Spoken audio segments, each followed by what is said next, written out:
Bom dia a todos, novamente.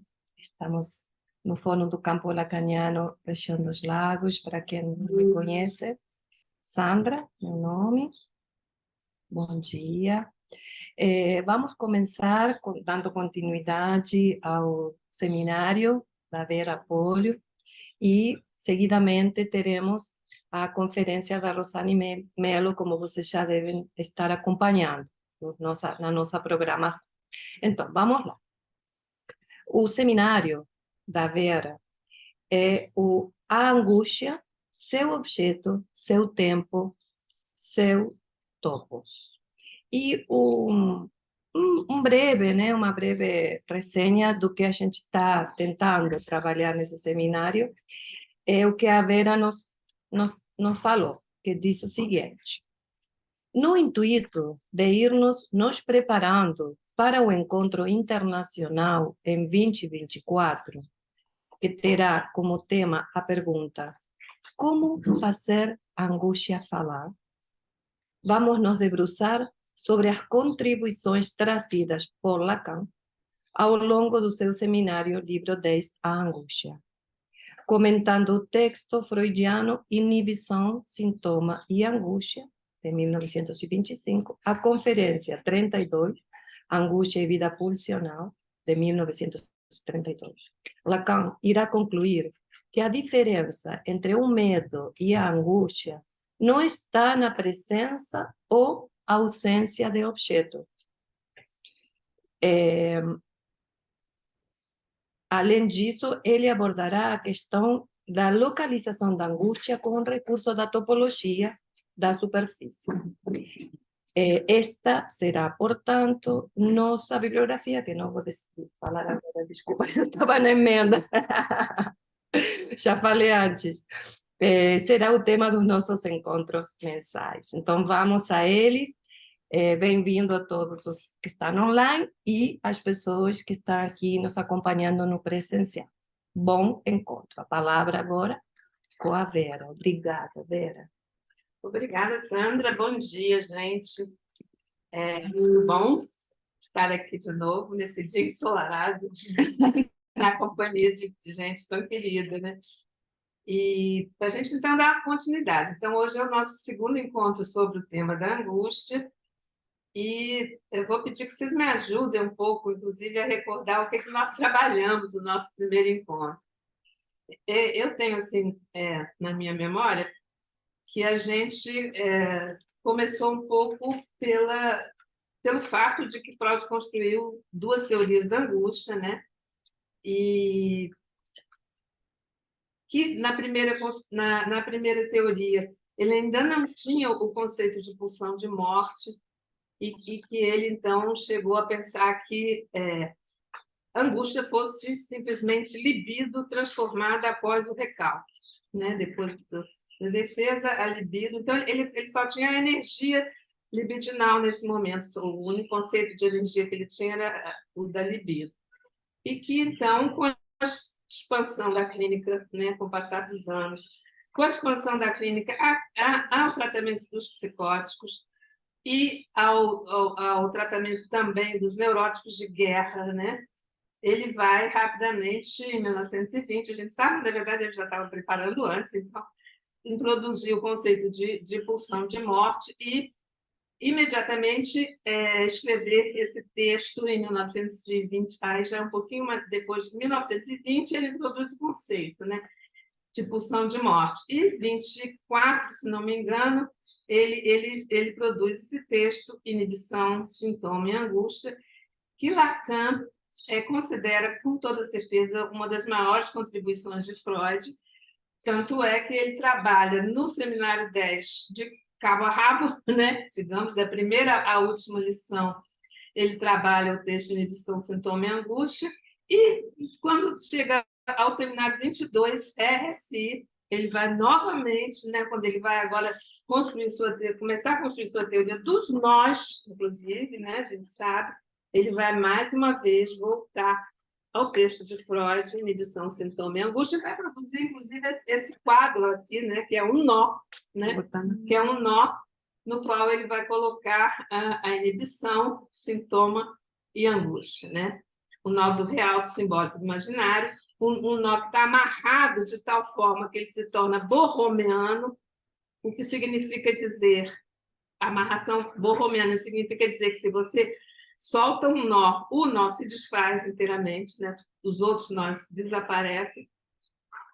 E eu não vou imediatamente para cá, mas já que eu comecei, eu vou só dizer duas palavras aqui a respeito, né? Que vocês veem que a gente tem o real, o imaginário, o simbólico, e que a gente tem a inibição, que a gente vê que ela vem daqui do imaginário, mas que ela vai se estender aqui no simbólico. A gente tem o sintoma, que a gente vê que ele parte aqui do real, mas que ele vai se estender no imaginário, né? E a gente vê que ele coloca a angústia aqui como partindo do imaginário, sabe? Partindo do real aqui se estendendo no imaginário, na verdade. Partindo do real se estendendo no imaginário. Bom, isso a gente vai depois, não sei se hoje exatamente, mas em algum momento a gente vai voltar a esse nó. Mas hoje eu queria, então, começar lembrando, tentando lembrar com vocês o que a gente viu, né, no nosso último encontro. A gente viu que no seminário 10, logo então, que Freud constrói duas teorias, que na segunda teoria, na verdade, ele vai colocar que a angústia é o motor do recalque, é o que põe o recalque em funcionamento, né? E vai usar duas expressões, pelo menos, que Lacan vai retomar longamente, que são, primeiro, que a angústia é um sinal, né? É um signo, é um sinal, no eu, o Freud diz, é um sinal no eu, de que o sujeito está próximo a repetir uma situação traumática, né? Que ele está... que é um contexto de determinantes que tem um perigo iminente, digamos, tem uma iminência, tem algo que pode vir a acontecer e que se isso acontecer, isso é uma repetição. E Freud coloca, então, que não é uma dose grande de angústia, é um sinal de angústia, é uma dose pequena, que tem um caráter defensivo, que paradoxalmente tem um caráter defensivo, porque é uma dose pequena que impede um grande desenvolvimento de angústia, né? A angústia pode... Isso a gente está dizendo também imediatamente que a angústia é um afeto, né? É um afeto, portanto, é real, portanto, ela pode se expandir, ela pode crescer, né? E ela vai, inclusive, o Lacan vai, inclusive, num certo momento, falar da curva da angústia, né? A angústia cresce, decresce, né? Ela faz uma curva. Ela pode chegar a um ápice, né? É um ápice da angústia que Freud chamou de angústia de castração. O que mais que a gente viu? Sim, e que Freud também fala, além de dizer que a angústia é o verdadeiro motor do recalque, que a angústia é um sinal do perigo da repetição da situação traumática, Freud também coloca que a angústia ela se dá diante de. É uma angústia diante de, né? E a única coisa com a qual Lacan não concorda é que se poderia fazer uma diferença entre o medo e a angústia, dizendo que o medo seria uma angústia realística, porque o medo teria, de fato, um perigo real e a angústia não. Que a angústia seria, então, sem objetos, né? O Lacan diz que Freud falou que a angústia é sem objeto. Mas o Freud, ele diz também, pelo menos na minha tradução, ele diz que na angústia o objeto está suspenso. Na verdade, não é sem objeto, há uma suspensão da relação com o objeto. Mas Lacan vai, na verdade, se debruçar sobre a grande pergunta inicial, eu acho, do Seminário 10, que é que objeto é esse, né?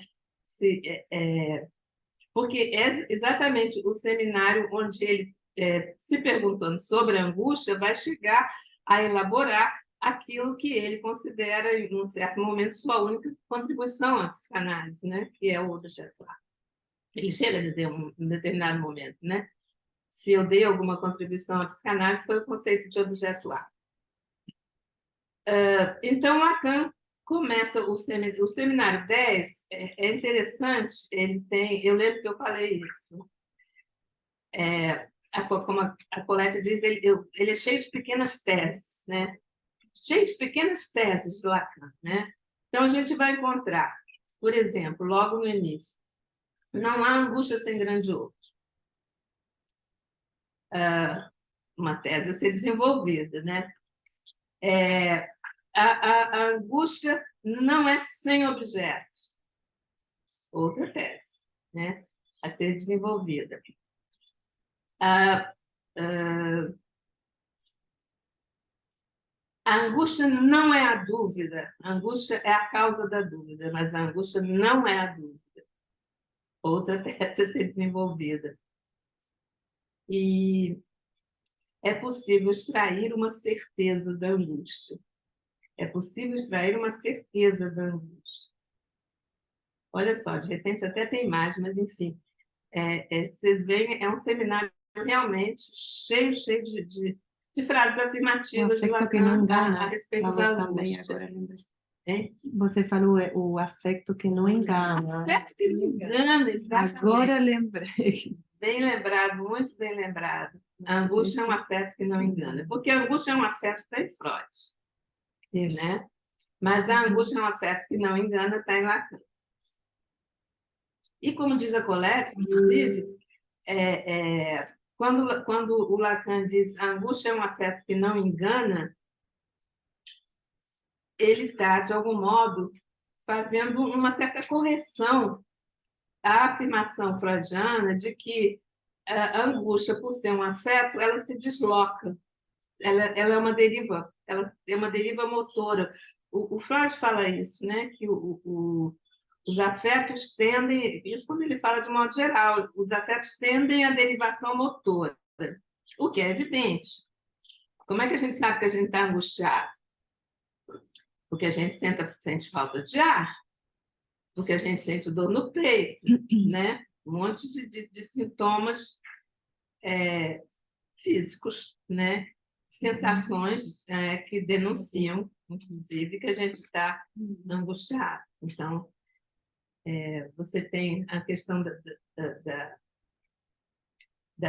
Então, a Colette diz que se há uma deriva motora, então o afeto pode enganar. E talvez por isso, a hipótese dela, né? Interessante, de todo modo, né? Que talvez por isso que o Lacan, então, faz questão de afirmar, né? Isso que a Sandra lembrou muito bem, de que a angústia é o único afeto que não engana. É um afeto de exceção, é um afeto de separação, podemos dizer também, que aí é uma outra pequena tese para a gente entender por que a angústia a única separação entre o sujeito e o grande outro da linguagem, né? Por que a angústia é a única certeza de que na pulsão não foi inteiramente capturada pelas cadeias de significantes? É uma outra forma de dizer isso, né? A angústia tem, então, tem algo a ver com um resto da captura da pulsão pelos significantes, pelo grande outro simbólico. Então, não há angústia sem grande outro simbólico, mas a angústia também, num certo sentido, é aquilo que nos separa desse grande outro simbólico, e é por isso que faz sentido a pergunta, mas então, como fazer, né? Como fazer a angústia falar? Né? Que ficou, então, como proposta para o encontro internacional. Eu lembro que a gente falou, me digam depois se eu estou correta. Eu lembro que a gente abordou dois pontos aqui. Um ponto da questão de que a fobia já seria uma forma de fazer a angústia falar. por mais paradoxal que isso possa parecer, mas isso está em Freud, né? Quando o Hans, quando ele consegue dizer, né, eu tenho medo do cavalo, né? Ele está fazendo a angústia falar. Você até pontuou que o cristal linguístico faz Hans falar. É o cristal linguístico que se quebra, é o Wagendenpferd, né, que vai na nossa língua de veículo de cavalo, com carroça de cavalo, carroça carregada, carroça vazia, carroça com rana, carroça sem rana, cavalo que morde, cavalo que relincha, cavalo que cai.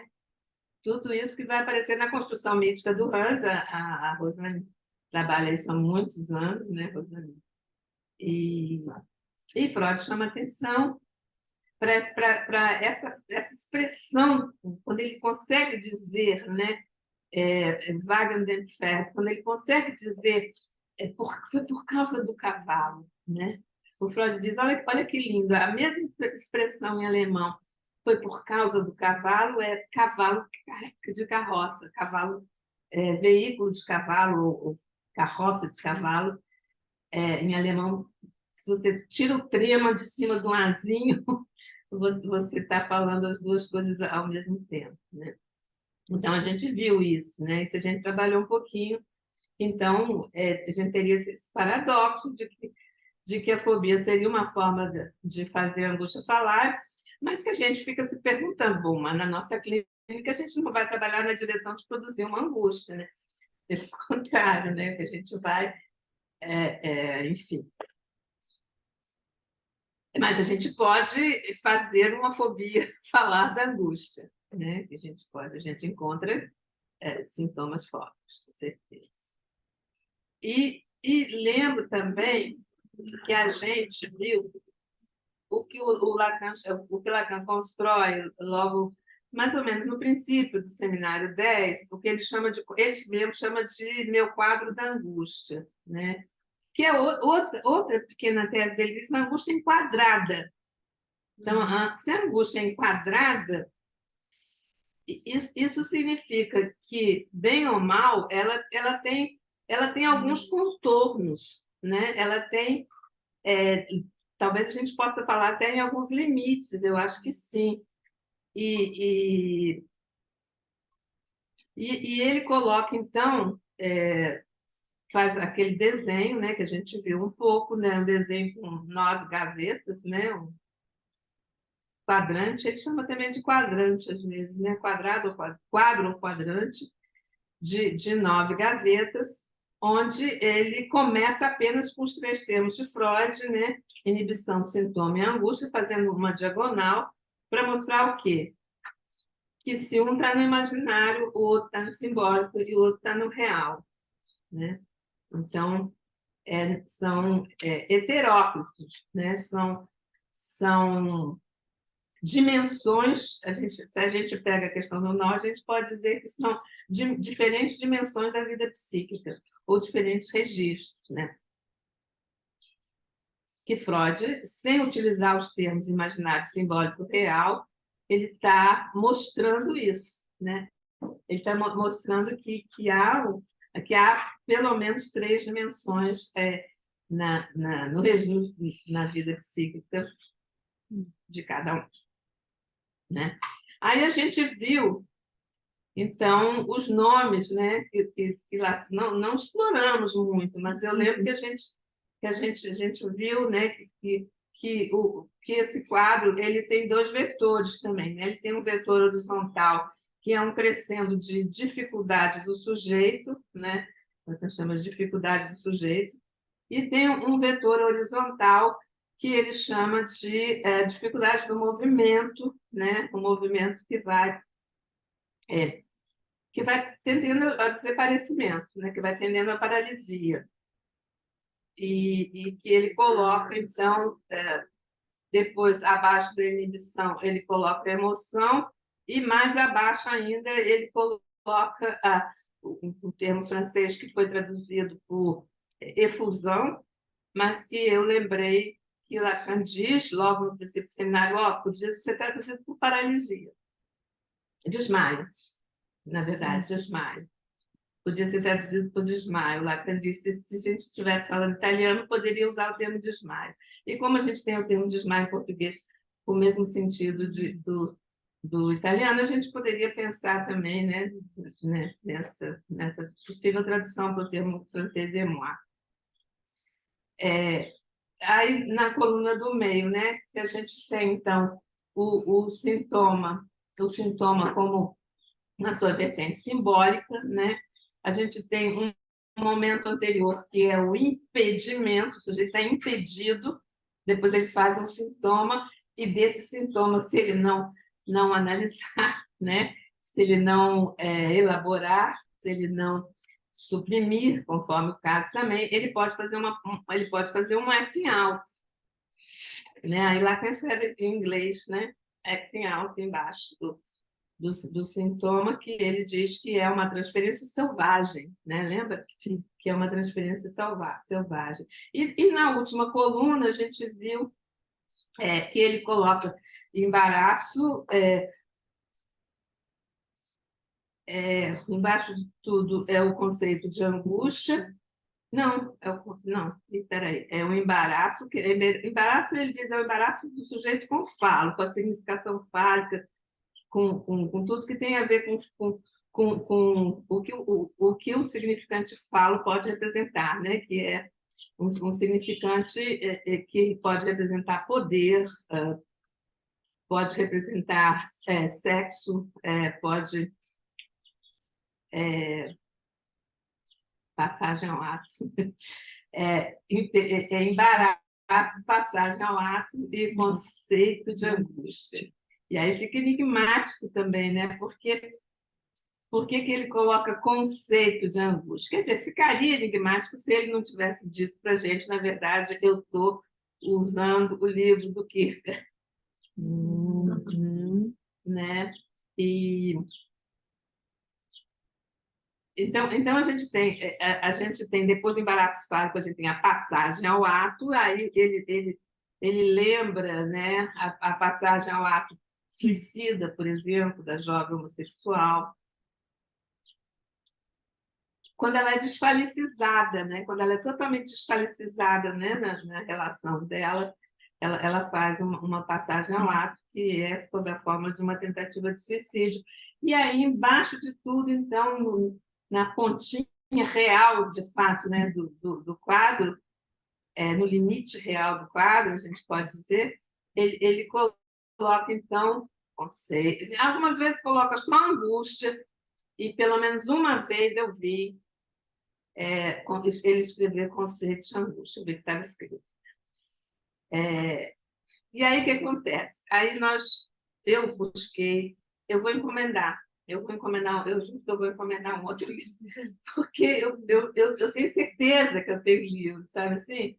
Mas, bom, pode ser hoje alguém de manhã, foi a Bruna que falou, né? Se de repente você emprestou para alguém, né? Eu digo, pode ser. Qual livro, cara? Conceito da angústia. Do que? Conceito da angústia. Não, eu ia te dar o meu se eu tivesse, mas não tem esse. Não, você tem o mesmo que eu tenho. Você tem, a gente até lê uns pedacinhos. A gente até lê uns pedacinhos né, no do que o Kierkegaard fala de desespero humano. O desespero humano, eu ia te dar o meu, achei que era isso. Que é, na verdade, bem posterior, cronologicamente, é o último livro do Kierkegaard, do Desespero Humano, o conceito de angústia é anterior. E é um tratado, na verdade, sobre a relação da angústia com a morte, né? Sobre a possibilidade da angústia levar, de fato, ao ato suicida. E na verdade, a certeza de que você é um corpo que se consome, né? De que você tem um corpo, né? E que esse corpo vai se consumir um dia, né?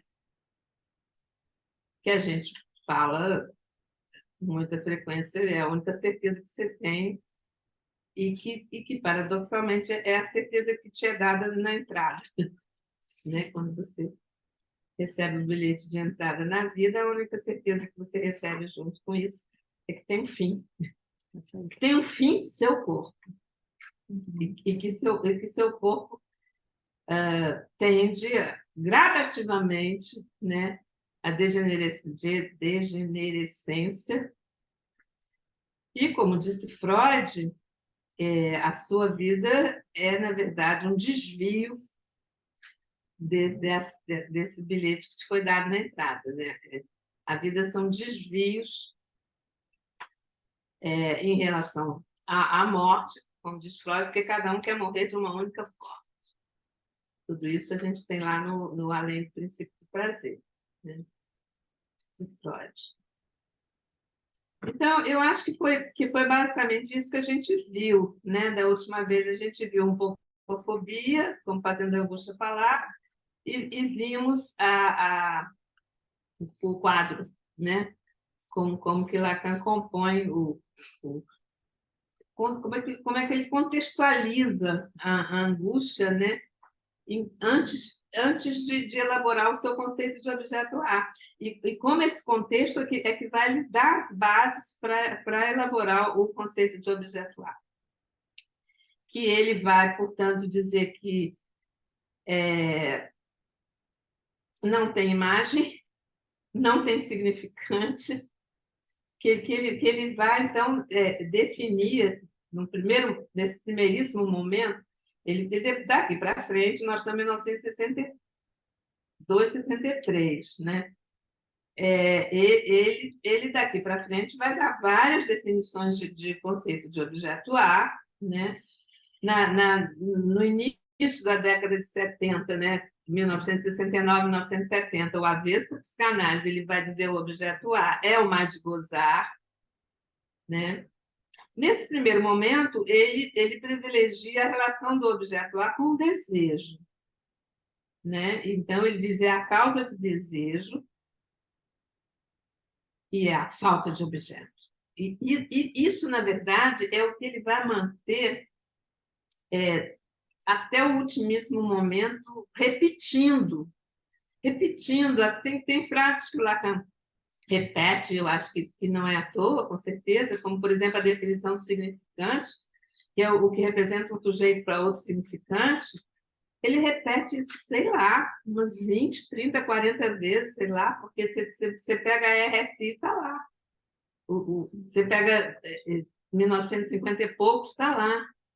Né? O significante é o que representa um sujeito para outro significante. E o objeto é o que falta. É o que falta.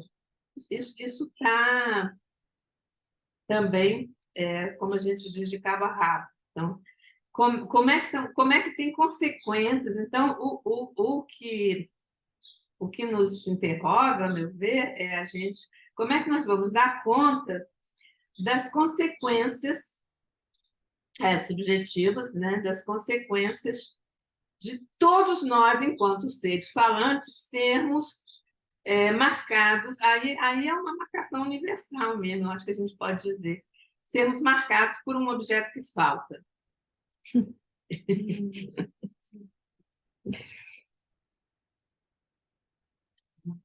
E aí,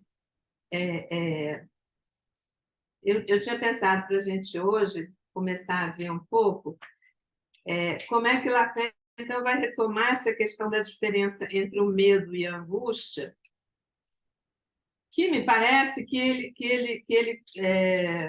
porque ele não vai dizer assim, ó, não há absolutamente nenhuma diferença entre o medo e a angústia. Ele vai dizer, eu não concordo de nós dizermos que a diferença entre o medo e a angústia é a diferença entre a presença ou a ausência de um objeto realístico, né? Um perigo real. Ausência ou presença de um perigo real. Não concordo com essa distinção. Mas ele não chega a dizer, não há nenhuma diferença. Ele não chega a dizer isso entre o medo e a angústia. Ele pega, então, o que ele faz? Ele pega o texto do Freud, Unheimlich, e recomenda que a gente, então, para entender a angústia, releia o texto do Unheimlich, né? Do estranho familiar, né? E pega, mais adiante no seminário 10, ele pega um livrinho do Tchekov, esse escritor russo, Tchekov, chamado, em francês, Frayeur. Frayeur seria temores, uma tradução possível para a gente seria temores, mas me parece que pavores, acho que tem tradução de pavores. E recomenda para a gente ler também o livrinho do Pavores, do Tchekov. Ele diz porque ele vai dizer que lá nesse livrinho dos Pavores a gente tem exemplos de medo, de situações que causam medo. E no Unheimlich a gente tem, de fato, o que causa angústia. Então, como o do Tchekov é bem menor, eu pensei que a gente podia começar fazendo a ordem inversa, começar pelo Tchekov e depois a gente ir para o Unheimlich, que certamente é mais conhecido de vocês, né? Nosso mais conhecido. Olha só, se por acaso alguém está aí com o seminário 10, é na página 176 que ele vai dizer o seguinte.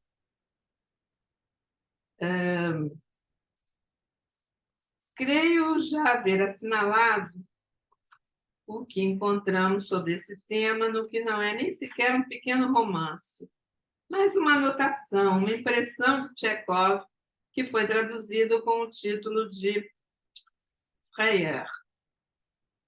Tentei fazer com que me dessem conta do título russo, mas em vão, porque, inexplicavelmente, esse texto, perfeitamente situado por seu ano na tradução francesa, nenhum dos meus ouvintes russófonos pôde encontrá-lo. É desconcertante. E não posso dizer que não tenha ficado decepcionado. Trata-se dos pavores que ele próprio, Tchekov, experimentou. Então, são 3 situações. A primeira é assim: um dia, com um rapazinho que conduzia seu trenó, ele avançou por uma planície ao pôr do sol. Embora o sol já houvesse desaparecido sob a linha do horizonte, Tchekov viu ao longe um campanário, né, uma torre, que parecia próximo bastante para que ele pudesse discernir seus detalhes. Ele viu, então, oscilar, através de uma claraboia, num andar muito alto, ao qual ele sabia, por conhecer o local, que não se podia ter acesso de maneira alguma, ele viu brilhar, oscilar uma chama misteriosa, inexplicável, que nada lhe permitia atribuir a qualquer efeito de reflexo. Ele fez um breve cálculo do que poderia motivar a existência desse fenômeno e, havendo excluído toda sorte de causas conhecidas, foi subitamente tomado por algo que não pode, em absoluto, ser chamado de angústia e que foi traduzido pelo termo pavor. A coisa de que se trata não é da ordem da angústia, mas do medo. O que ele teme não é alguma coisa que o ameace, mas algo que tem a característica de se referir ao desconhecido. Ao desconhecido. O pico do sonho de Freud, um Kant, quando o sonho mergulha no desconhecido. Segundo exemplo. Então tá claro, né? O claro é pôr do sol, tá aquela lusco-fusco, né? É pôr do sol, ele está caminhando numa planície russa, né? E avista um prédio, né? Um campanário, prédio bem alto, né? E lá em cima ele vê um fogo, né? Uma coisa que brilha, desaparece, e é tomado de medo. Segundo exemplo, um dia ele vê passar em seu horizonte uma espécie de vagão, que lhe dá a impressão de ser um vagão fantasma, já que nada explica seu movimento. Esse vagão passa a toda velocidade, fazendo a curva dos trilhos que, nesse momento, encontram-se diante dele. De onde vem? Para onde vai? Essa aparição, aparentemente arrancada de qualquer determinismo reconhecível, é, de novo, o que o deixa momentaneamente na desordem de um verdadeiro pânico, que é, com certeza, da ordem do medo. Também, nesse caso, não há ameaça. Falta a característica da angústia, no sentido de que o sujeito não está pressionado, implicado, nem interessado no mais íntimo de si mesmo. Ele está atordoado, digamos, na verdade, né? Ele está num lugar assim meio deserto, tem lá um trilho, né? Um trilho de trem, sei lá, e de repente ele vê um vagão passando, correndo, né? E não sabe de onde veio, não viu ele vindo lentamente, né? Como se ele, de repente, viu aquele vagão, né? E não sabe para onde vai, de onde vem. E o terceiro exemplo é o de um cão de raça, cuja presença nada lhe permite explicar naquela hora e naquele local. Tchekov põe-se a matutar sobre o mistério do cão de Fausto. É efetivamente pelo lado do desconhecido que aí se desenha o medo. Novamente o Lacan está dando ênfase, o medo tem a ver com o desconhecido. Não é o objeto, né? Não é a questão do objeto, é a questão do não registro simbólico. Porque se você desconhece, é porque você não tem um registro simbólico, né? Ele não sabe de que forma o diabo o aborda. O cão é o diabo, né? É o cão de Fausto. Não é um objeto, não é do cão ali presente que ele tem medo, mas de outra coisa, de algo por trás do cão. Insiste-se no fato de que os efeitos do medo teriam, em princípio, um caráter de adequação. Aí é Freud. Ou seja, que desencadeariam a fuga. Essa tese é bastante comprometida, pelo fato de que, em muitos casos, o medo paralisa, manifesta-se em ações inibidoras ou plenamente desorganizadoras, ou lança o sujeito no desaforamento menos adaptado à resposta. Logo, é em outro lugar que convém buscar a referência pela qual a angústia se distingue. Então, não é na questão do desconhecido propriamente que se manifesta a angústia. Aí ele vai dizer que a angústia é um sinal do real, né? Que se apresenta na experiência como irredutível ao significante. Falta palavra. Né? Se ela é um momento em que te falta palavra, e aí ele lembra aquela expressão de Freud, de você está diante de... A gente poderia confundir, né? Porque, na verdade, os exemplos que ele traz, o sujeito também está diante de alguma coisa, né? Ele está diante de um campanário, diante de um vagão, diante de um cão, mas ele não sente que a vida dele está em risco. Ele não sente que ele tem que responder, que ele tem que ultrapassar aquilo, que ele tem que responder. Então, assim, é fácil dar prontamente suporte à expressão de Freud, Wort et was, V-O-R-E-T-W-A-S. Wort et was é em alemão, diante de, já que Freud o articula de todas as maneiras em seu artigo. Eu lhes disse que é preciso não nos contentarmos com a ideia de perigo. Já lhes assinalei há pouco seu caráter problemático quando se trata de perigo externo. O que é que avisa o sujeito de que há um perigo, senão o próprio medo, senão a angústia? Ele até acaba usando como sinônimo, né? O sentido que pode ter a expressão perigo interno está ligado à função de uma estrutura a ser conservada. É da ordem do que chamamos de defesa. No próprio termo defesa, a função do perigo já está implicada, mas nem por isso esclarecida. Somente a ideia de real, embora opaca, ele está dizendo, portanto, que ele ainda não conceituou, pelo menos de forma satisfatória para ele mesmo, o real. De que falo para lhe opor a do significante, Então, ele está, por exemplo, opondo o real ao significante. De real, portanto, de uma forma irredutível, sob a qual esse real se apresenta na experiência, é disso que a angústia é sinal. Sinal da irredutibilidade do real, da irredutibilidade à metáfora, ele diz, a gente não pode, não consegue metaforizar. Se conseguíssemos metaforizar, poderíamos fazer um sonho, poderíamos fazer um wunsch, um desejo que vai se manifestar no sonho. E se pudéssemos... Não, olha que interessante que ele coloca. Se pudéssemos metaforizar, poderíamos fazer um sonho. Se pudéssemos metonimizar, né? Se a gente pudesse fazer um deslizamento, se a gente pudesse metaforizar, quer dizer, se a gente pudesse colocar um significante no lugar, né, dessa falta, Da angústia. Desse afeto, dessa sensação, inclusive. Poderíamos fazer um sonho. Se pudéssemos metonimizar, poderíamos transformar em desejo. Desejo é a metonímia da falta ser. Ele está ainda com aquela definição dele de desejo, ainda não alcançou a definição de desejo como ato.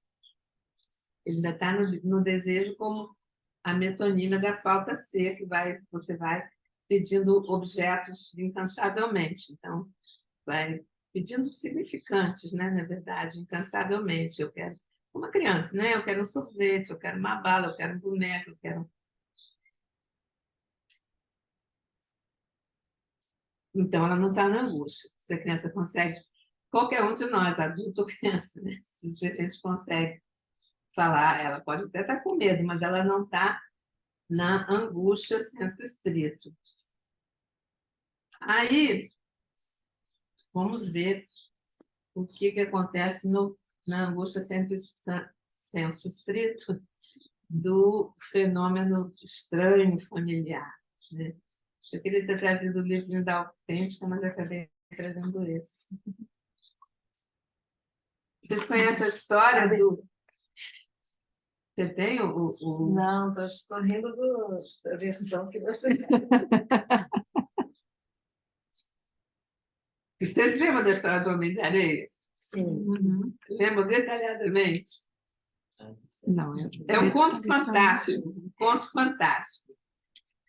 Principia com as recordações de infância de um estudante chamado Nathaniel.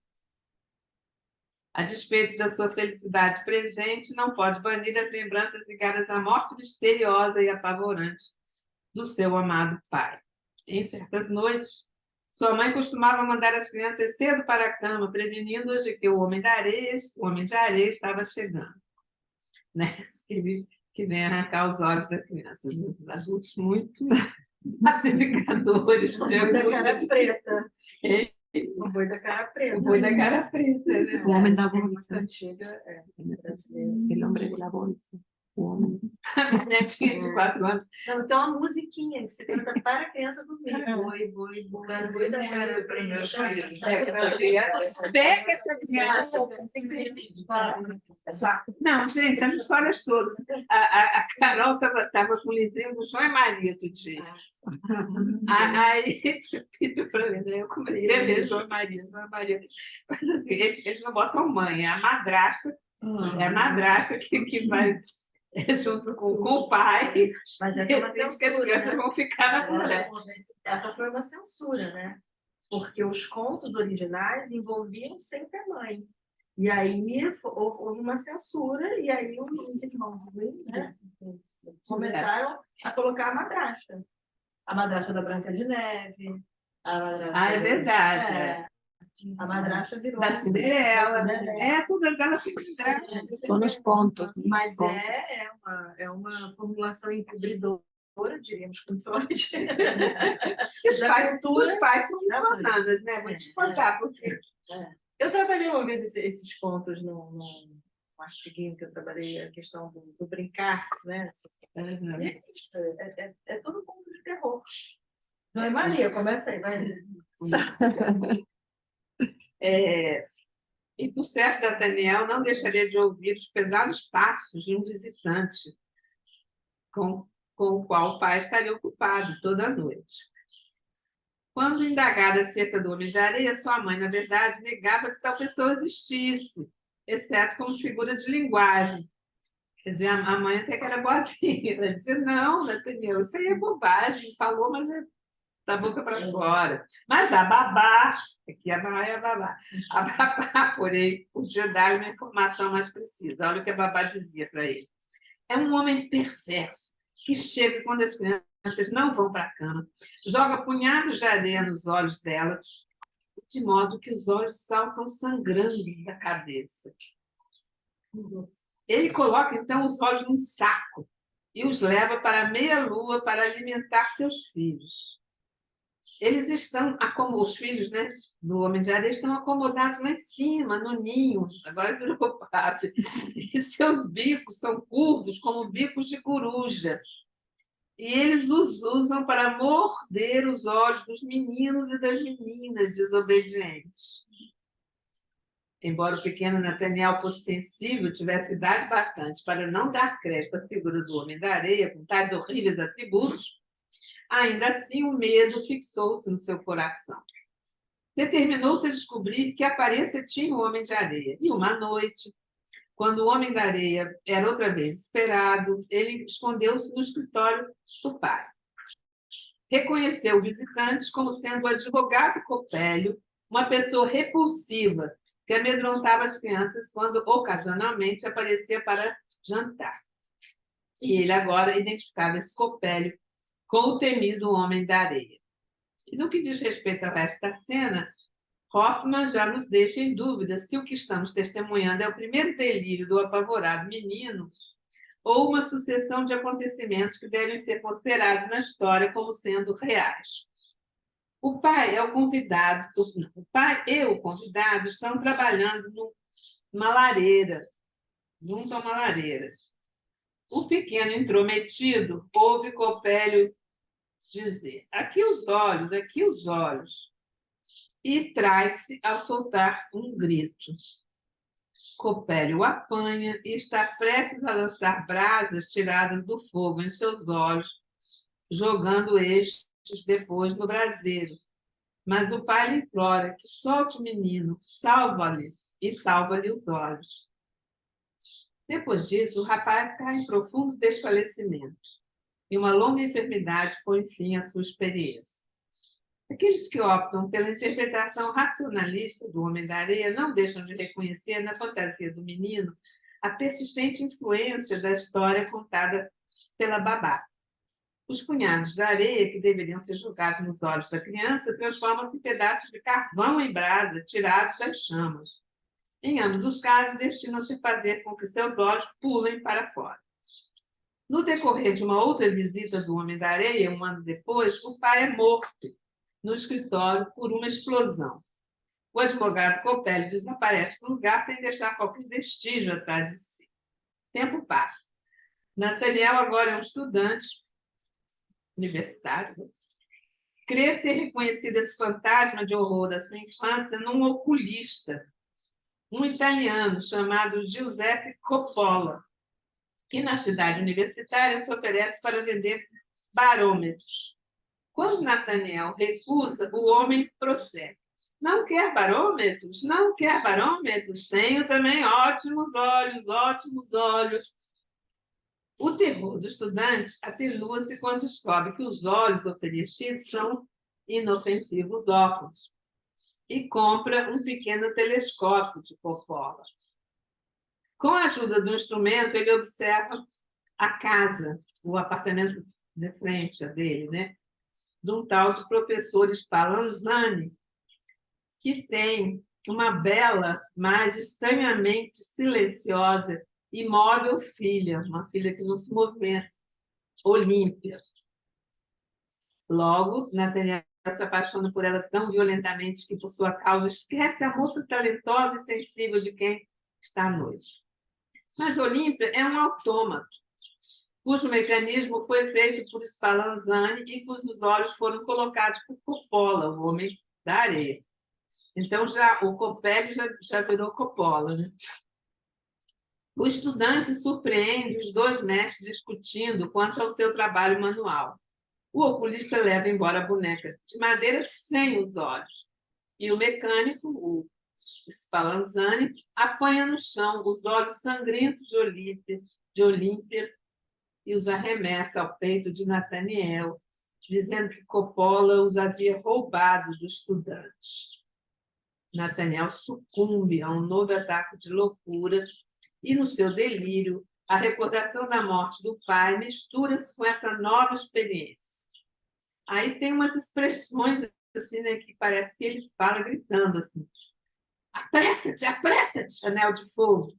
Gira, anel de fogo! Urra! Apressa-te, boneca de pau!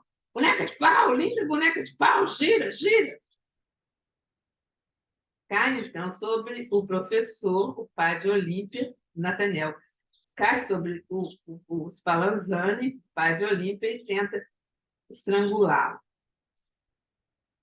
Reanimando-se uma longa e grave enfermidade, Nathaniel parece por fim estar recuperado. Pretende casar-se com a sua noiva, com a qual se reconciliou. Um dia, estavam ele e ela passeando pelo mercado da cidade, sobre o qual a alta torre da prefeitura lança uma enorme sombra.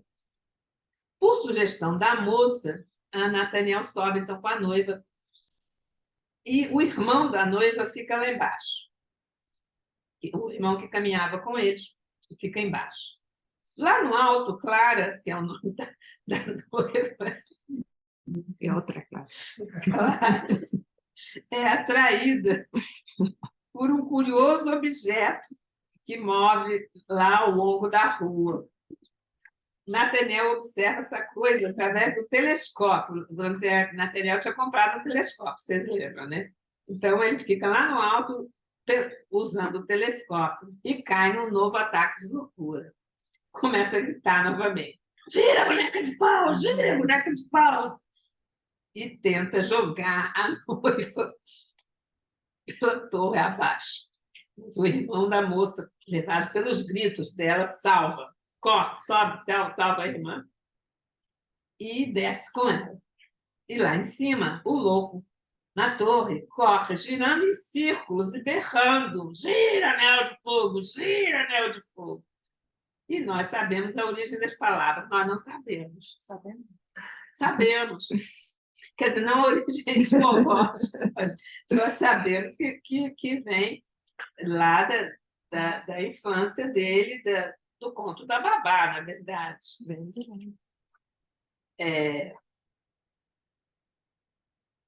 Mas não sabemos a origem etimológica. Bom, ele tenta gira anel de fogo, nós sabemos a origem da palavra, entre as pessoas começaram a se juntar lá embaixo, destaca-se a figura do advogado Copélio, que voltou de repente. O advogado que visitava o pai, né? Lembra o advogado que visitava o pai? De repente, ele aparece lá na rua e o Nathaniel está lá em cima. Podemos supor que foi a sua aproximação, vista através do telescópio, que lançou Nathaniel no seu acesso de loucura. Enquanto as pessoas que observam a cena se preparam para subir e dominar o louco, Copélio ri e diz: pouco, ele vai descer por si próprio. Subitamente, Nathaniel fica imóvel, avista Copélio e, com um grito selvagem: sim, ótimos olhos, lança-se por sobre o parapeito. Seu corpo jaz nas pedras da rua, com o crânio despedaçado, enquanto o homem da areia desaparece na multidão. Não resta dúvidas, acho eu, diz Freud, né? Não resta dúvidas para Freud de que o sentimento de algo estranho está ligado, nesse caso, diretamente à figura do homem da areia, isto é, a ideia de ter os olhos roubados. E que o ponto de vista de Gentz, né, porque o Freud traz dois autores principais que falam sobre esse fenômeno. Um é o Gentz, J-E-N, TSCH, que vai dizer que esse afeto ele é provocado pela dúvida, pela incerteza se você está diante de um ser vivo ou não. O outro autor, você lembra de cabeça o nome do outro autor? O outro autor é o Schelling. É o Schelling, Schelling.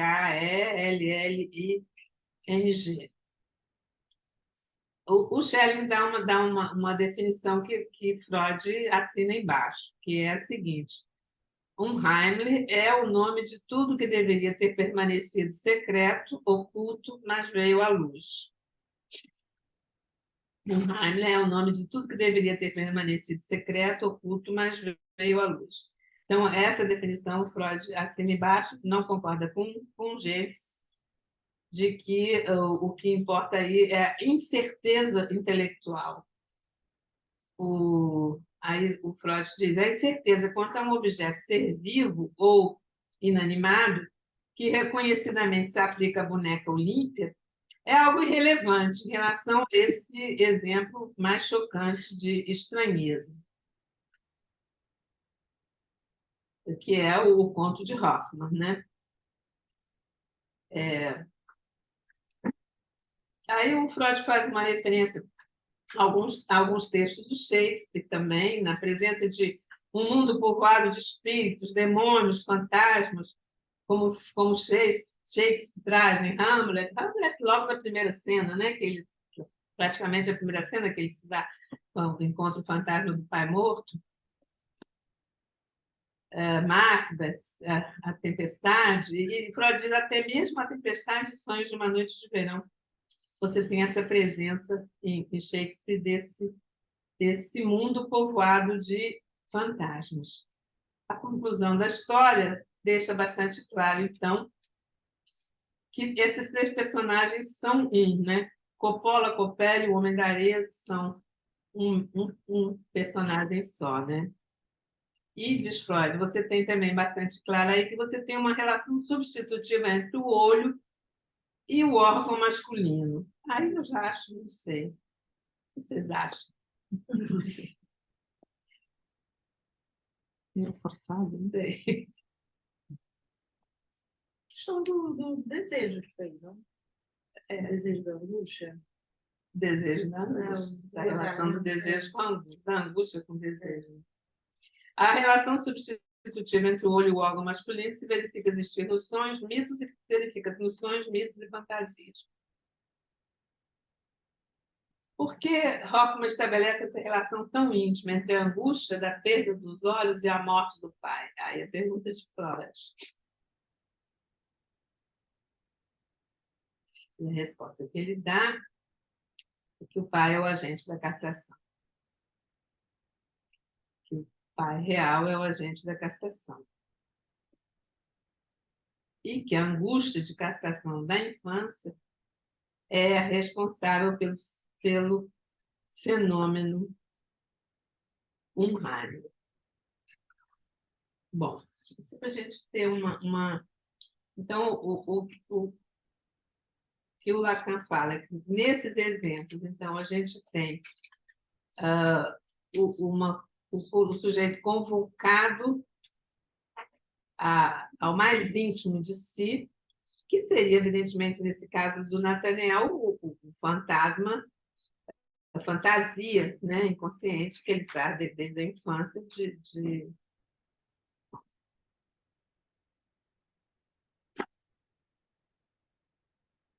do homem de areia, né? Ou seja, da possibilidade de ter seus olhos arrancados, né? Que é uma forma de castração. Oi? Que é uma forma de castração, como Édipo. Que é uma... como Édipo, claro. Como Édipo em Colona, que vai arrancar seus próprios olhos, né? Édipo em Colona, Então, a diferença da principal da angústia com o medo seria essa, né? O sujeito concernido, né? Concernido, né? No mais íntimo, mais íntimo. O Freud diz isso quando ele fala da fantasia, e quando ele fala do dom dos artistas, ele diz, ele consegue passar mais íntimo de si, que é a sua fantasia, para o mundo, né? A expressão de Freud é essa, passa para o mundo.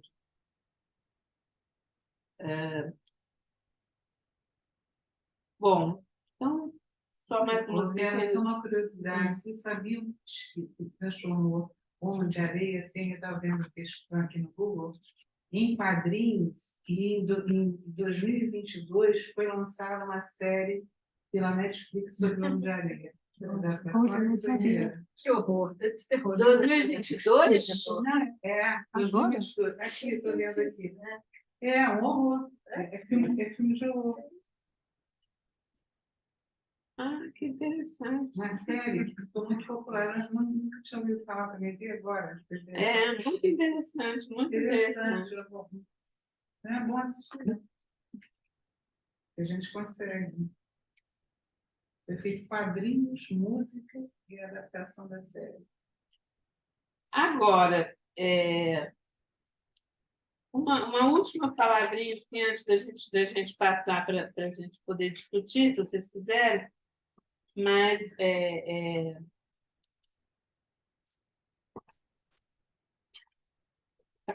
uma contribuição da Colette, ela vai acentuar, na verdade, que o afeto, a angústia não é afeto do que já se realizou, né? O que é importante, mas está ligada à iminência no caso, de um real. Não é do real, no sentido amplo, mas a iminência de um real. E a angústia, diz ela, revela o que o simbólico não pode revelar. Exatamente. A angústia revela o que o simbólico não pode revelar, que é o real. E, portanto, diz ela, tem valor epistêmico.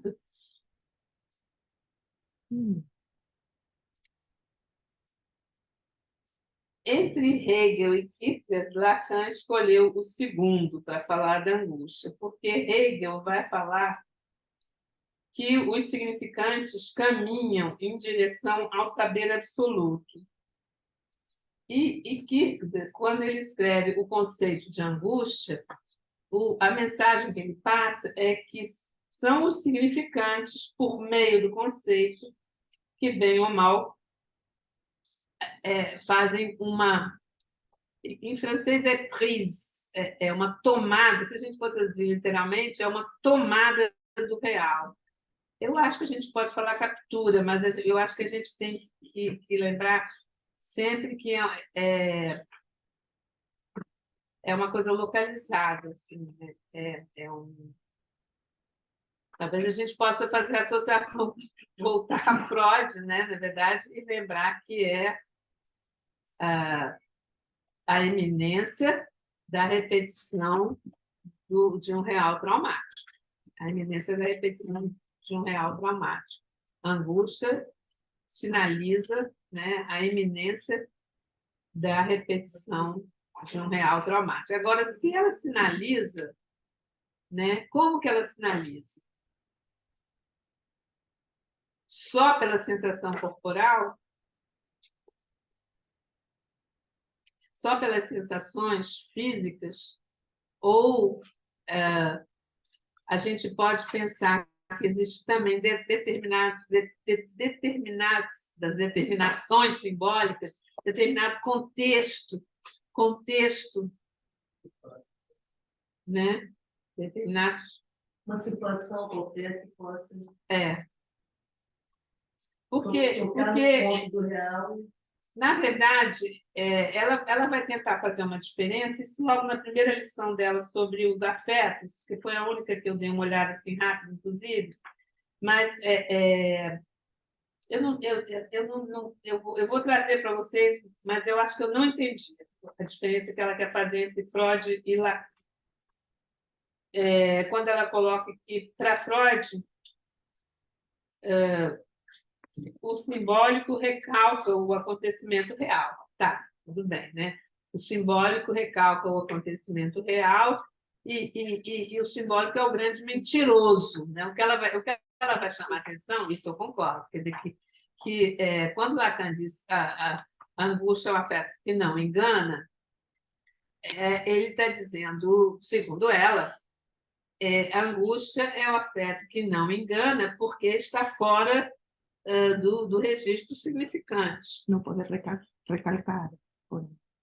recalca. Não. Não pode recalcar, Freud diz isso. Ele diz isso, ele diz, é interessante, você pode recalcar a ideia, mas você não pode recalcar o afeto. Ele diz isso literalmente, você tem razão. E aí ela diz o seguinte, então, a expressão próton-pseudo quer dizer que o simbólico... A expressão próton-pseudo a gente lembra, está lá no projeto de Freud, né? Na parte que ele vai falar da histeria, né? Na parte que ele vai falar da mentira sobre o gozo, né? O inconsciente começa a funcionar a partir de uma primeira mentira sobre o gozo.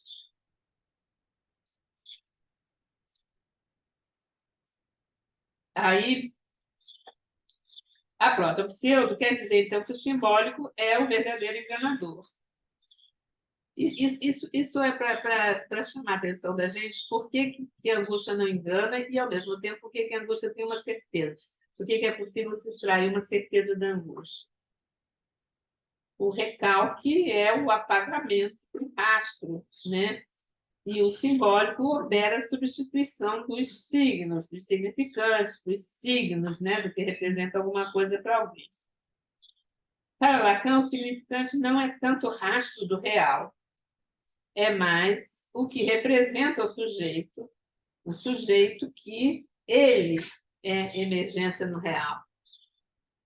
Ele, o sujeito, isso também eu tenho acentuado muito, que a definição significante é o que representa um sujeito para o significante, é correta, é necessária, mas não é suficiente. Né? O Lacan mostra como não é suficiente, quando ele vai dizer na lógica, não por acaso, na lógica do fantasma, logo no princípio, que ele vai ter que dizer, mas o sujeito é a resposta do real. Ele não pode esquecer que o sujeito encarna num ser vivo, né? E que nessa medida é que ele tem gozo real e angústia, né? Então, o sujeito que faz a sua emergência no real, pelo apagamento do rastro, apagamento que engana sobre o real, e que, ao enganar sobre o real, abre, então, para a metáfora e para a metonímia da cadeia de substituições. A angústia, então, revela o que o simbólico não pode revelar. Então, acho que eu vou ficar por aqui para a gente ver se vocês querem fazer alguma... Ah, sim, uma última coisa. A questão da certeza, que ela chama atenção também, que eu achei interessante, que quando você diz, como Lacan, né? Quando Lacan afirma que é possível extrair uma certeza da angústia, né? E o que ele afirma muito cedo, né? Porque quando ele escreve o tempo lógico, é muito cedo no ensino dele, né? Ele escreve o quê? O tempo, a seção de certeza antecipada, a única saída da angústia, né? Do sujeito em vias de perder a possibilidade de se reconhecer como homem, né? Na história dos prisioneiros, né? O sujeito em vias de perder a possibilidade de se reconhecer como ser humano, ele precisa sair da angústia e, para sair, ele precisa antecipar uma certeza. Aí, o que Colette lembra logo? Ela não lembra os textos do tempo lógico, não, eu lembrei, mas ela lembra que o termo certeza, Lacan já tinha utilizado quando falava da psicose. Que Lacan só tinha utilizado, praticamente, quando ele fala de clínica, quando ele falava da psicose. mas ele agora vai usar para angústia. Então, isso não quer dizer que a angústia seja sinônimo de psicose, mas isso quer dizer, segundo ela, que você tem essa você tem uma foraclusão de significantes também na angústia. E, ao mesmo tempo, eu acho que não ficou nada claro, e, ao mesmo tempo, ela coloca que tem uma função epistêmica, porque você pode fazer o conceito de angústia. Então, gente, o que eu quero dizer? É que realmente a gente vai ter que ir. E a experiência, né, que é o que não é possível. Vera, enquanto você estava falando, eu estava pensando num caso agora recente. Fale, por favor, o mais alto possível. Eu estou construindo aqui enquanto você foi falando, que é assim, a minha paciente faz o sintoma do enjoo diante de algo que ela quer muito. Isso já na análise aparecia, o sintoma do enjoo. E toda vez que ela quer alguma coisa, enjoa, não vai. Né? E tá ali, né? A angústia ali diante de algo que ela quer muito. E a angústia foi. No mês passado, quando você falou da curva, eu estou vendo que a curva da angústia estava crescendo muito. E aí ela falou: não aguento mais, vou voltar para o psiquiatra. Eu falei: não. Nesse momento, a gente precisa saber do que. Porque ela tinha um histórico de uma morte na família que ela não sabia quando era criança. E aí eu falei: não, não é o momento de saber o que houve com essa história. E aí ela descobre: não é um suicídio, e na verdade, né, tomou chumbinho por 2 vezes, ela sabia a parte da história, e alguém socorreu, ela pôs para fora o chumbinho e continuou viva. Mas o desejo, isso que eu estava construindo aqui enquanto eu te ouvi. O desejo da avó era a morte. E ela faz o sintoma de enjoo diante de tudo que ela quer, que também é um desejo. Só que da avó era a morte dela, é a vida, né? Muitas outras coisas. Então, assim, tô só falando aqui. Enquanto você foi falando, eu fui pensando nisso, né? Diante do grande outro, que a avó ali é, e isso que é o sintoma do enjoo. Só que a avó 2 vezes foi salva, mas o que ela queria era a morte. Na terceira tentativa, ela de fato vai para um lugar onde ela não poderia ser socorrida. Interessante. Ela faz assim, como é mesmo que a avó fez as tentativas? Tomou chumbinho. Chumbinho. Isso, e por 2 vezes alguém descobre que ela deixou um rastro, né? E aí descobre, e aí vão lá e provoca o vômito. Ela suprimiu esse sintoma dela de enjoo ou ainda não? Quando ela começou a que tem 2 semanas que, tipo, quando aquilo da curva da angústia, no mês passado, eu fiquei muito assim, que a curva dela tá subindo, já tá chegando perto daquilo que é o luto ali, né? Então, quando ela falou, eu não aguento, vou voltar para o psiquiatra, eu falei, não. Você precisa saber o que foi, né? O que foi a última, né? A última coisa que ela fez, que aí levou à morte. E aí ela desmarcou. E aí eu falei que ela podia até, ela falou que ia falar com os pais, que ela podia até falar comigo no final de semana mesmo, e ela foi saber. E é curioso que quando ela volta, ela nem pediu uma outra sessão. Ela volta falando que aquilo que estava muita ansiedade, a palavra ansiedade, tinha passado. Muitas vezes na clínica aparece com o nome ansiedade mesmo, e na verdade angústia. Na verdade é angústia, né? E assim, é uma curva ascendente, né? Exatamente com a maior proximidade possível do desejo do outro. Quanto mais próximo você estiver do outro desejante, mais próximo, maior será a intensidade da angústia. E é o desejo, né? O desejo do outro é o desejo. Por isso que eu lembro que a questão da topologia, né? Que o Lacan vai dizer, bom, a angústia e o desejo, topologicamente, um é avesso do outro. Quer dizer, é o mesmo ponto da estrutura, só depende se você está de um lado ou do outro.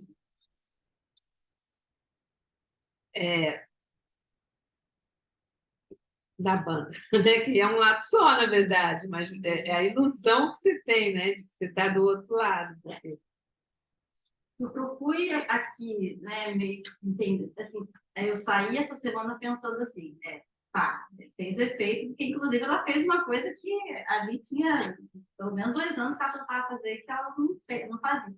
Então eu fiquei pensando, como que era isso, né? É o mesmo sintoma, mas a avó, ela queria de fato morrer, né? Então era o desejo da avó era a morte, né? O dela não.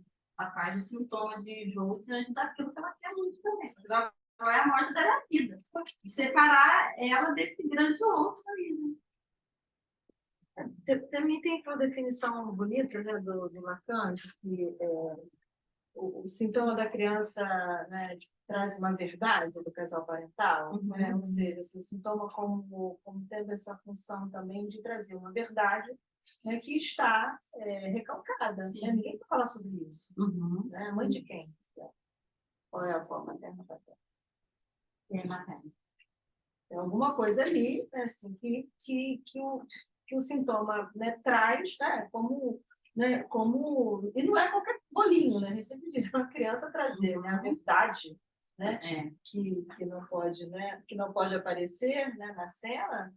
Então acho que é um sintoma, né, na tentativa de falar, né, e trazer, né, para a cena uma verdade que está sendo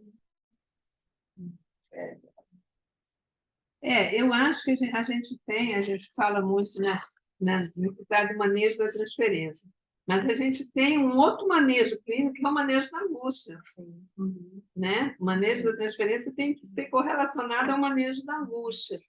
Eu sempre falo isso, um caso que eu aprendi muito, um caso que eu atendi no ambulatório muitos anos atrás, a mãe de uma paciente, na verdade, mas que se tornou minha paciente também, que até hoje é minha paciente.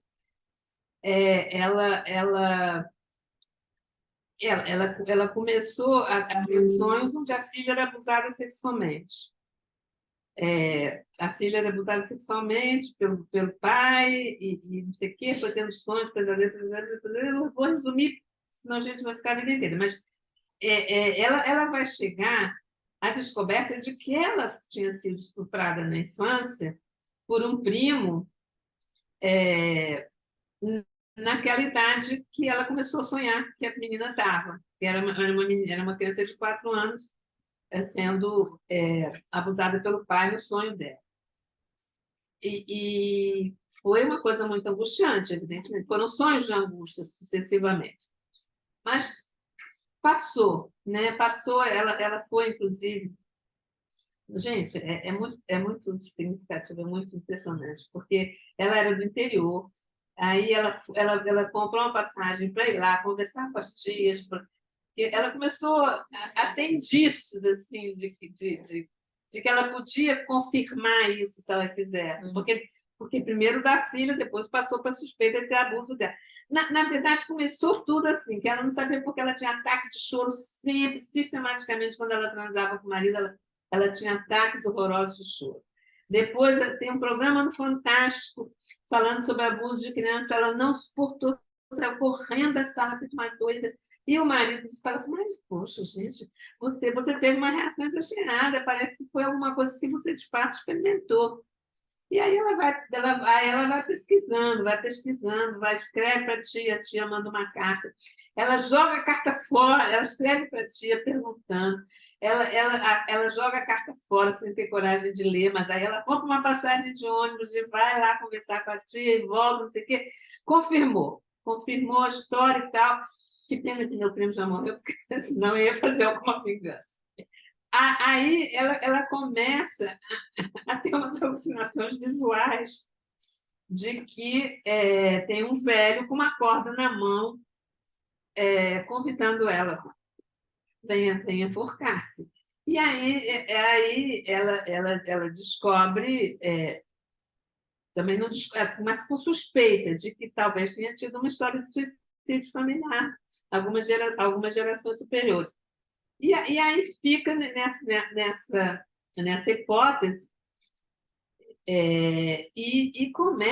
ela começa a se perder no meio da rua, ela começa a ter ataques de sonambulismo, que ela vai porque ela é encontrada pelos filhos ou pelo marido no meio da rua, de repente saiu de casa, foi no meio da rua, ela pega um ônibus, não sabe para onde vai, ela começa a ter umas desorientações espaciais muito significativas, vai ao neurologista, começa a tomar uma medicação lá, mas vai no crescendo de ver esse velho com a corda, esse velho com a corda, esse velho com a corda.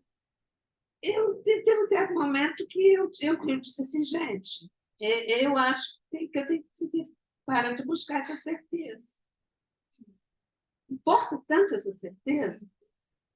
Aí, no caso, eu tive um movimento assim eu acho que funcionou, para falar a verdade, eu acho que funcionou, porque eu acho na verdade, eu não sei que certeza mais ela precisaria, porque estava tão evidente que era uma certeza, mas ela precisava de alguém que dissesse, né, de fato, seu fulano de tal, 2 gerações acima de você, realmente. Eu acho que nem era 2, eu acho que era uma, eu acho que era irmão da mãe, sei lá. Tinha um suicídio, tinha uma história de suicídio na família.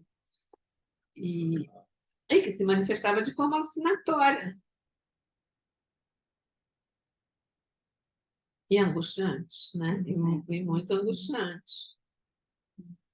Então, eu acho que, às vezes, a dificuldade que a gente tem é bem interessante, porque de vez em quando eu tenho contato com ela, de vez em quando.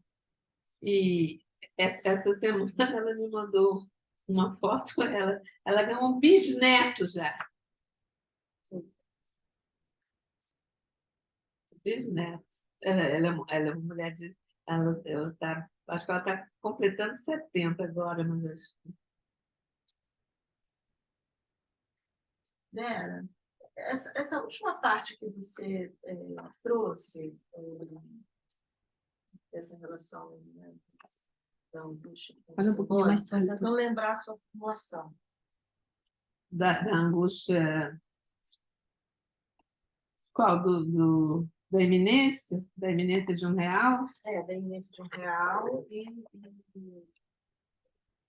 você estava assim, você lançou uma certa dúvida se você concordava ou não sobre uma certa definição.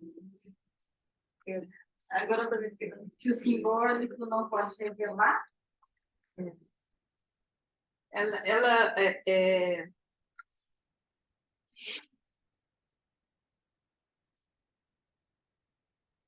da questão dessa articulação entre simbólico e real, segundo a Colette, o Freud, quando fala do recalcamento, então fala do simbólico,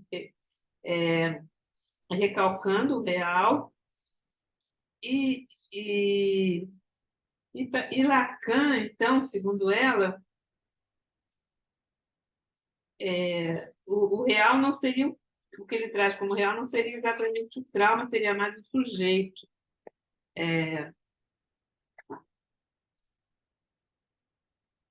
Lacan, olha só, certeza clínica da angústia indica, sem dúvida, que ela se refere não ao significante enganador, sempre pronto a desaparecer para dar lugar a um outro. Mas a certeza clínica da angústia se refere a um real. Eu não digo o real, mas digo um real que se trata de circunscrever, né? de cernir, né? De aprender, no certo sentido. Lacan só o fez uma vez.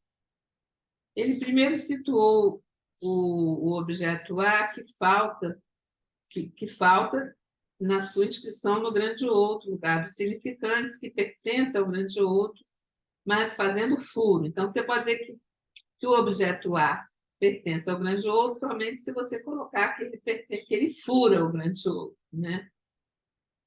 Pois depois Lacan, né, amplia a tese, relacionando mais geralmente com o real fora do simbólico. Mas, no início, ele acentuou que o verdadeiro enganador O primeiro próton pseudo é o simbólico, é o próprio simbólico, que preside a substituição dos signos. Substituição que faz desaparecer o rastro, recalca o acontecimento real insuportável. Essa era a tese primeira de Freud. Aqui parece que ela está falando de Lacan, mas está falando de Freud também. Essa era, de fato, a tese primeira de Freud, já o disse, e que Lacan retoma modificando. Vamos ver como é que é a modificação de Lacan. A modificação de Lacan é assim: o significante não é tanto rastro do real quanto representante de um sujeito que fez o seu aparecimento no real. Então, o significante não é tanto o rastro do real quanto o representante de um sujeito que fez. Eu acho que na nossa tradução é mais emergência, né? Mas, literalmente seria aparecimento no real pelo apagamento do rastro. Apagamento que engana quanto ao real e que abre para a metáfora e para o deslizamento infinito na cadeia de substituições. A este real, a angústia está presa de forma dupla. Ela é produzida por ele e ela é o seu referente inamovível. Ela é produzida pelo real e ela é o referente que não se mexe, né? E vem daí, então, a fórmula central do seminário de Lacan: a angústia não é sem objeto.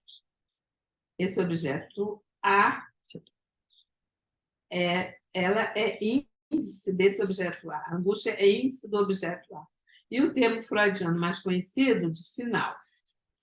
Então, a angústia é sinal do objeto A, você pode dizer também. Tem outras conotações. O índice, né? Pode traduzir por índice, né?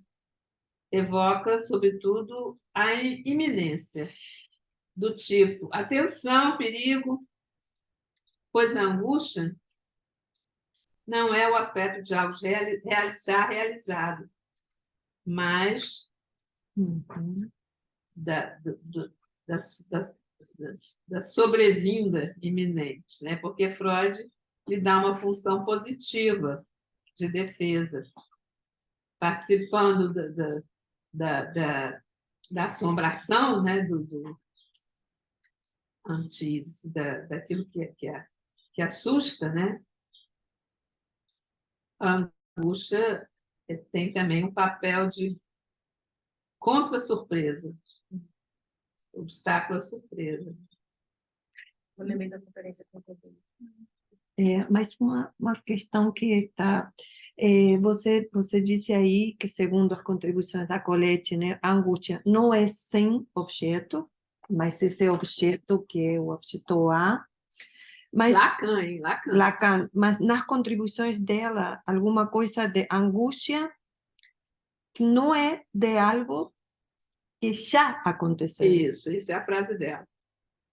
Então, é iminência de algo que só é real. A Isso. morte. Não sei se Não necessariamente a morte. Porque o que seria? E outra coisa, pensava que o objeto A, que não é e não é objeto, que é objeto, mas é a falta, é aquilo que não cessa, de não se inscrever aí, nunca cessa de não Sim, tá se certo. inscrever. É o que não cessa de não se inscrever. E a angústia refere a esse objeto, E a angústia refere-se a esse objeto. que Esse é nunca o se objeto da inscreve, angústia. mas ele também não cessa. Não de cessa, não se não inscrever. para, não cessa de É a não se falta inscrever. desse objeto aí, né? É. Nesse real. É porque o real, Mas pensando, não sei, acho que tem que pensar nos dois tempos. os dois Tem tempos que pensar nos da tempos. angústia. Da Conferência 32. Sim. O Freud tem uma frase que eu acho que é linda e enigmática para todo sempre, que é: a primeira angústia é tóxica. Então ele fala, não, acho que está falando de uma entrada do sujeito, né, aí no mundo, desse sujeito que é, né, feito, aí, né, Legal, eu não conheço essa Eu também frase. não. É a primeira, está na primeira página. Nossa. Conferência 32. É tóxico. É tóxica. E aí a gente entende que é uma coisa de corpo para o resto da vida. Qual é a tradução ainda autêntica?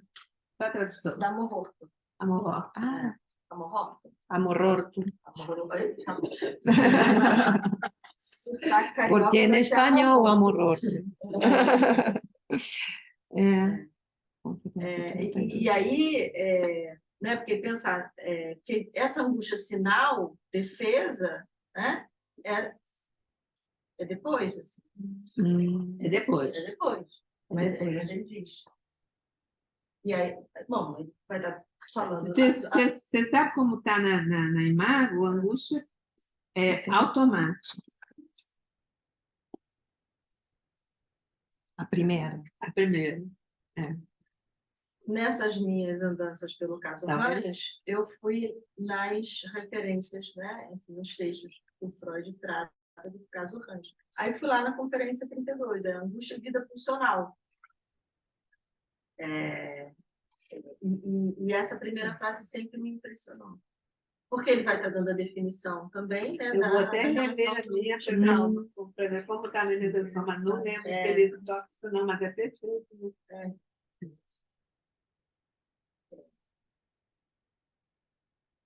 E isso, né? Aí ele vai dar a definição de trauma, né? Como essa vivência, né? No início da vida, de alguma coisa que não é metabolizável pelo princípio do prazer.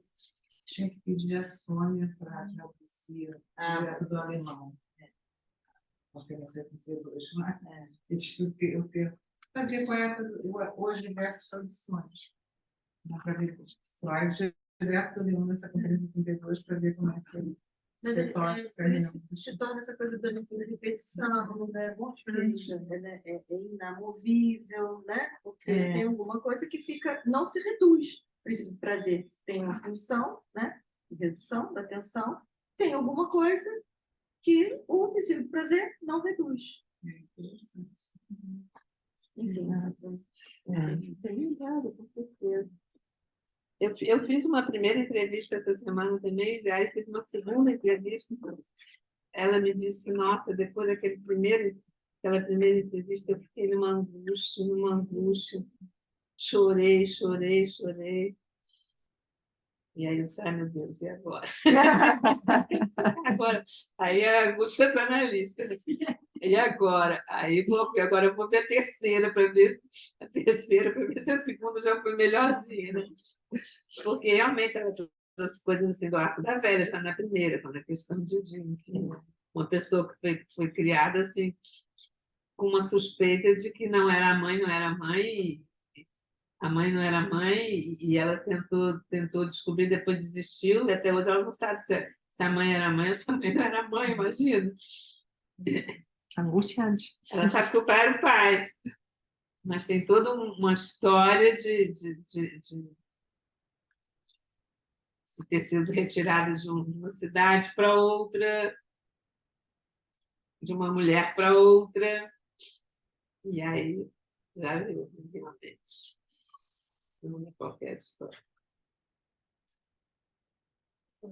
Se tem alguém online, tem alguma questão, pode abrir o microfone, participar.